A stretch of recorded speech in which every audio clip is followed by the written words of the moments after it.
So one of my most viewed videos is the one I did about my Raymarine EV 100 kit for the tiller version of the kit for autopilot.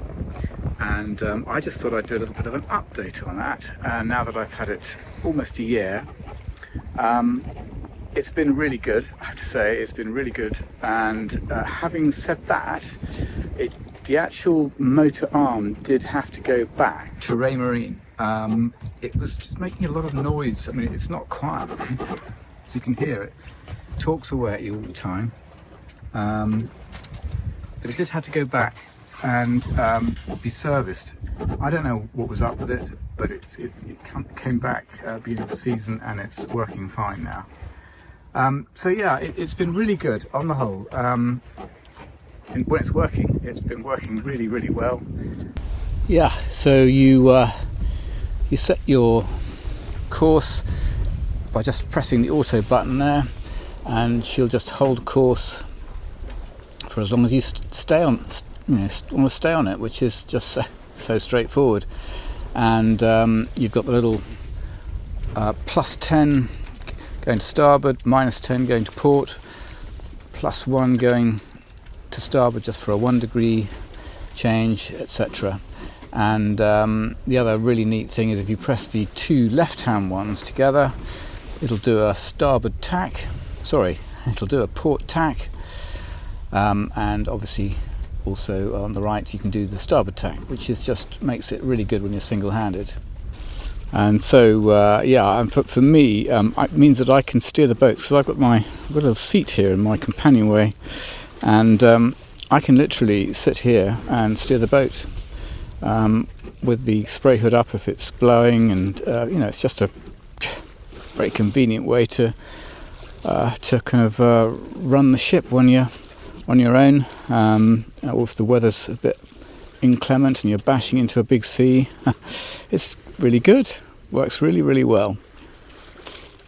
Today I'm on my way to Bembridge, which is just over there, and so I'm really looking forward to staying there with our friends for a rally we're doing this weekend. You've also got wind vane steering, which I haven't tried a great deal, which is just the top left button there, which will hold a course according to the wind direction, which is obviously very convenient. I haven't actually really tried that a great deal. I did try it once, but I can't really report much on that. So the other factor with this, which I'm just going to explain, I think I probably did when I actually installed it, but really important, you don't have any kind of magnetic stuff going on around the compass, which I've got in this little compartment here, which is quite close to the main instruments, etc. Well, one of the things that I discovered is that I've got a couple of these speakers in the boat, and if you've got them sitting too close to the magnet, it will change. It will show you a completely different course on your plotter, which I'll show you. I'm going to put this little speaker up right next to it now, and we'll go back up on top. Well, it's really difficult to demonstrate it, to be honest, but you can effectively put that speaker in different places around the compass down there, and you can steer the boat in a completely unpredictable way. Just move it around, and suddenly you'll find your course changes as the boat starts steering in a different direction. So it's just something to be really careful about, because it's very easy just to put something like that, which have got very powerful magnets in them, somewhere where it will just change course for you without you really knowing what's going on, or not being aware properly. Well, you can obviously work it out easily enough, but it's just something to be really conscious of. And you can see my blue projected track and my black course there, and that's the tide pulling me to starboard. Anyway, it's a really good system. Definitely recommend it to anyone who wants to get something like this. It works really very well. I've had no problems with it except for that motor. The actual system, when it's running, is pretty bulletproof, and steers the boat nicely. I mean, this is a 4-ton boat, and it's more than capable of managing the weight of her when she's sailing. Yeah, the screen's definitely bright enough. I don't think it's on its maximum brightness. I mean, you know, it is obviously, I suppose, could be brighter, but as I say, it's not on its maximum, I don't think.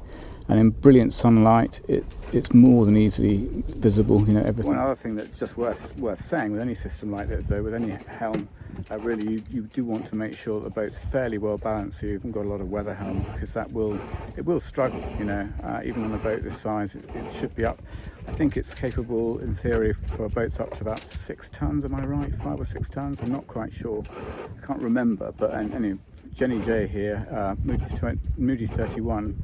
Mark II, 4.1 tons, well inside the capability for a boat this size. So yeah, works very well. So that's my little update. I hope you found it useful, and yeah, I never know, I might report on it again if there's anything else to report that I've tried out, because I haven't really felt the need to explore all of the different things you can do with it. I'm sure there's a lot more you can do.